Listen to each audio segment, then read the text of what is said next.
So we're continuing on with our 1,000-hour service on the Bobcat T595, and we're at the drive motor section that we're about to service. Now, Bobcat recommends we service this drive motor every 500 hours.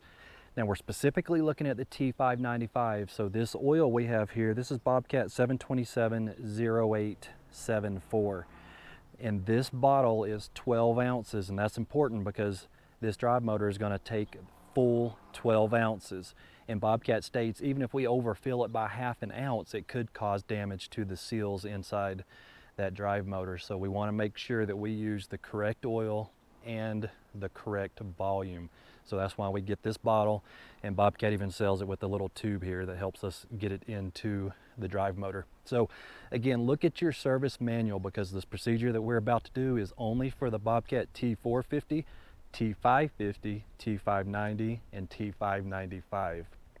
So let's say you have a T650, for instance. There's 3 different drive motors you can have on the T650. So just make sure that we look at our owner's manual and get the correct oil. It'll be a different oil for the 650 than it is for the 595. So just make sure you got the right process for your machine. And let's get a little closer look. So again, I'm using my Forma funnel, or we can use a piece of cardboard to help with this. And you can see we've got a drain and a fill plug here. So we have to put them at the 6 and 12 o'clock position. So we'll have those plugs in the vertical position, then we'll use a 9/16.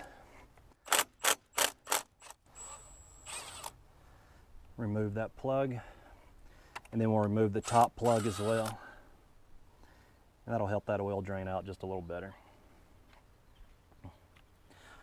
Now this is going to take some time, so we're just going to sit back and let it drain. So I'd say that's about done draining. So I'm going to clean my drain plug and inspect the O-ring, make sure that there's no cuts or anything in it, and reinstall the lower plug. Now we don't have to move the machine, we're just going to fill it straight from the top plug here at the 12 o'clock position. That's just 2 ugga-duggas on the torque spec. And now we can insert our tube.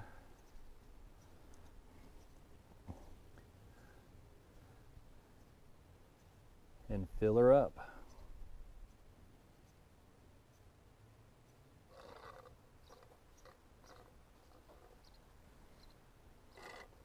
Okay, so that's all 12 ounces.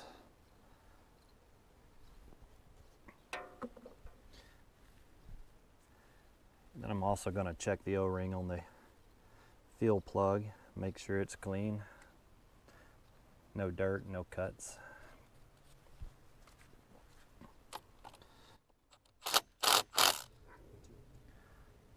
So this side's done, so we're just going to move to the other side and repeat the process.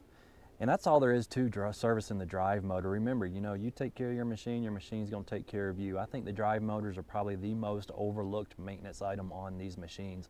A lot of people don't even know you have to change the oil in these, and they'll run them for 2,000–3,000 hours. They just run dry and they burn up the bearings in their drive motor. So if you have any questions, please let me know. Thanks for watching.